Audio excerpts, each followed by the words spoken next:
In this video, we are going to learn about scope of variable means कि local and global variable क्या होते हैं, global keyword and global variable में difference क्या होता है, global keyword and non local keyword में क्या difference होता है, ये सारी चीज़ें हम यहाँ पर समझेंगे।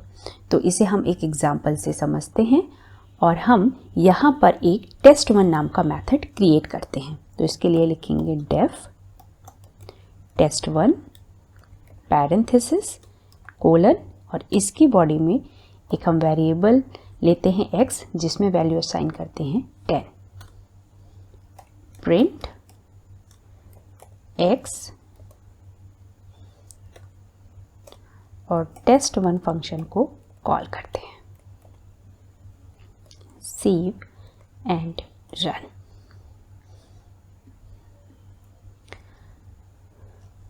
बट अगर हम इस x को फंक्शन के बाहर प्रिंट करें तो क्या होगा, प्रिंट x। इसे सेव कराते हैं और रन कराते हैं। तो ये देखिए यहाँ पर एरर शो हो रही है और क्या एरर आ रही है, name x is not defined, जबकि हमने x को फंक्शन के अंदर डिफाइन किया हुआ है। बट अगर हम x को फंक्शन के बाहर डिफाइन करें, लाइक मैंने दिया x इक्वल टू 15 और अब इसे हम रन कराएं तो ये देखिए इस x की वैल्यू 10 प्रिंट हो गई और इस x की वैल्यू 15 प्रिंट हो गई। ऐसा क्यों हुआ? ऐसा इसलिए हुआ, यहाँ पर x equal to 15 global variable है और x equal to 10 local variable है। ग्लोबल वेरिएबल मीन्स क्या होता है, वो वेरिएबल जिसे हम फंक्शन के बाहर डिफाइन करते हैं उसे हम ग्लोबल वेरिएबल कहते हैं और इस वेरिएबल को हम पूरे प्रोग्राम में कहीं पर भी यूज़ करते हैं और किसी भी फंक्शन में भी यूज़ कर सकते हैं। जबकि लोकल वेरिएबल वो वेरिएबल होते हैं जिन्हें हम फंक्शन के अंदर डिफाइन करते हैं और इसका जो स्कोप होता है वो उसी फंक्शन के अंदर होता है जहां पर इसको डिफाइन किया गया है। मीन्स कि हम लोकल वेरिएबल को किसी दूसरे फंक्शन के अंदर या फंक्शन के बाहर यूज नहीं कर सकते हैं। इसीलिए यहाँ पर हमारी x की वैल्यू 10 प्रिंट हुई और यहाँ पर x की वैल्यू 15 प्रिंट हुई। बट अगर हम x इक्वल टू 10 को कमेंट कर दें और फिर कोड को रन कराएं तो क्या आउटपुट आएगा? अब यहाँ पर भी हमारी x की वैल्यू 10 की जगह 15 प्रिंट हुई है। ऐसा क्यों हुआ? क्योंकि हमने यहाँ पर लोकल वेरिएबल को कमेंट कर दिया है और अब इस फंक्शन के पास लोकल वेरिएबल नहीं है, सिर्फ ग्लोबल वेरिएबल है।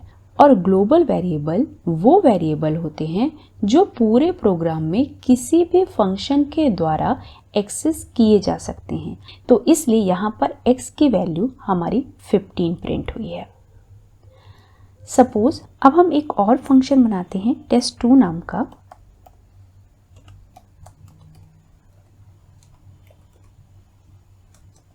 और उसमें हम x को प्रिंट कराते हैं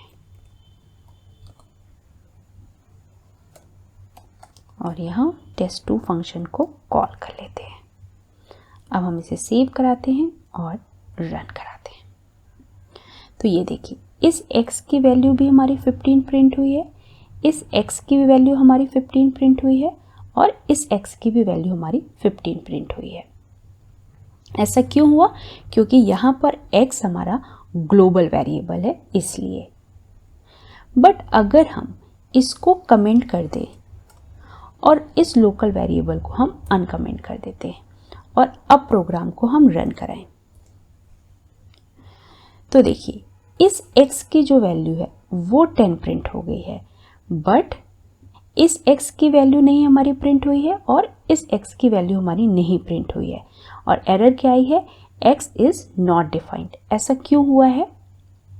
क्योंकि ये जो x इक्वल टू 10 है वो test1 फंक्शन के अंदर डिफाइन किया गया है। इसकी वैल्यू इसी फंक्शन के अंदर ही होगी क्योंकि x equal to 10 local variable है और इस लोकल वेरिएबल को हम किसी दूसरे फंक्शन में यूज़ नहीं कर सकते या फंक्शन के बाहर यूज़ नहीं कर सकते हैं। बट अगर अब हम ग्लोबल वेरिएबल को अनकमेंट कर दें और प्रोग्राम को रन कराएं तो क्या आउटपुट आएगा? तो हमें यहाँ पर x की वैल्यू 10, इस x की वैल्यू 15 और इस x की वैल्यू 15 मिलेगी। ऐसा क्यों हुआ?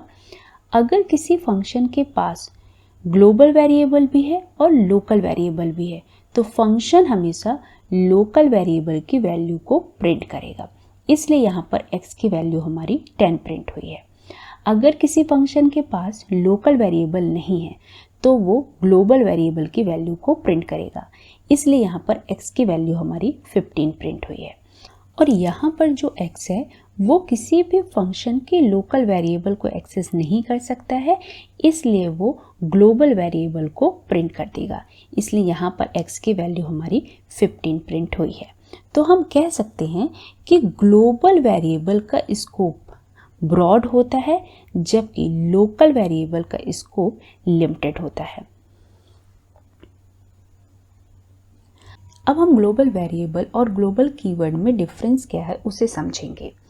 कभी कभी हम फंक्शन के अंदर अलग से लोकल वेरिएबल नहीं क्रिएट करना चाहते हैं, हम ग्लोबल वेरिएबल की वैल्यू को फंक्शन के अंदर चेंज करके यूज़ करना चाहते हैं। तो इसे हम नॉर्मली चेंज करके देखते हैं। हम लिख देते हैं x equal to x plus 1 और इसे प्रिंट कराते हैं। तो ये देखिए यहाँ पर हमारे पास एरर शो हो रही है। क्या एरर आ रही है?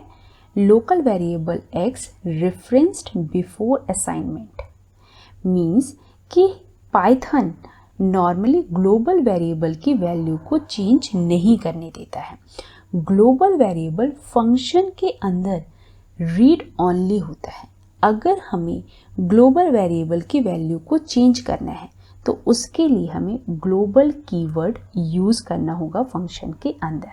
तो हम लिखेंगे ग्लोबल x और फिर x की वैल्यू को हम चेंज कर सकते हैं, तो लिखेंगे x प्लस 1। इसे सेव कराते हैं और रन कराते हैं। तो ये देखिए हमारी वैल्यू चेंज हो गई है। ऐसा क्यों हुआ है? पाइथन जैसे ही ग्लोबल कीवर्ड को देखता है वो ये समझ जाता है कि यहाँ पर हमें ग्लोबल वेरिएबल की वैल्यू को चेंज करना है और वो ग्लोबल कीवर्ड को देखते ही ग्लोबल वेरिएबल की वैल्यू को चेंज करने के लिए अलाउ कर देता है। अब हम एक एग्जाम्पल लेते हैं और देखते हैं कि इसका आउटपुट क्या आएगा। यहाँ पर मैंने एक फंक्शन बनाया हुआ है test1 नाम का, जिसके अंदर मैंने एक और फंक्शन क्रिएट किया हुआ है test2 नाम का। अगर हम किसी फंक्शन के अंदर कोई दूसरा फंक्शन क्रिएट करते हैं तो ऐसे फंक्शंस को हम नेस्टेड फंक्शन कहते हैं। test1 फंक्शन के अंदर मैंने एक x वेरिएबल बनाया है जिसकी वैल्यू 9 असाइन की हुई है। test2 फंक्शन के अंदर मैंने ग्लोबल वेरिएबल x की वैल्यू को चेंज किया है और x की वैल्यू 67 असाइन की है।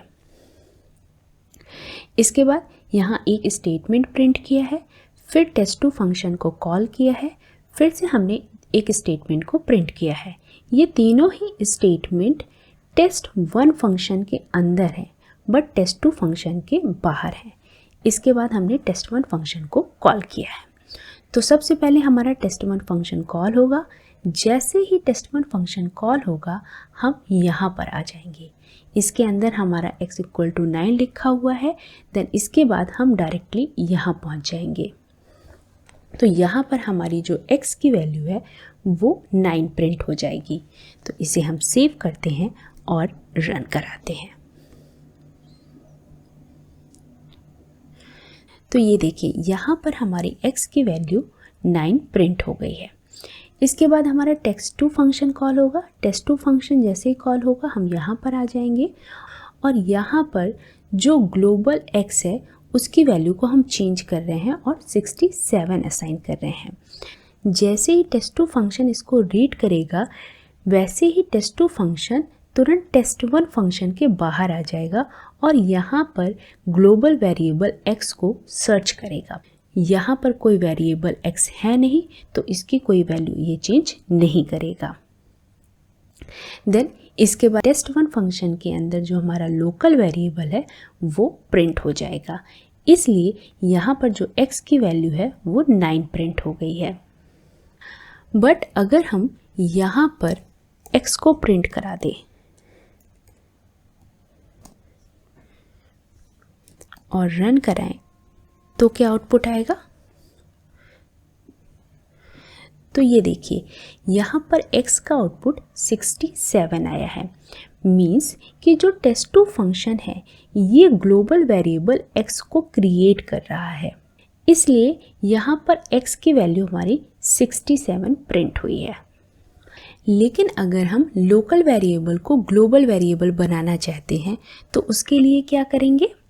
तो इसे मैं रिमूव कर देती हूँ और यहाँ पर हम लिखेंगे नॉन लोकल x।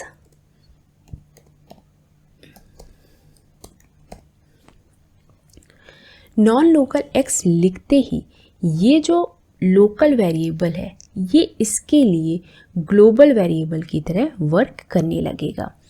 इसको सेव कराते हैं और रन कराते हैं।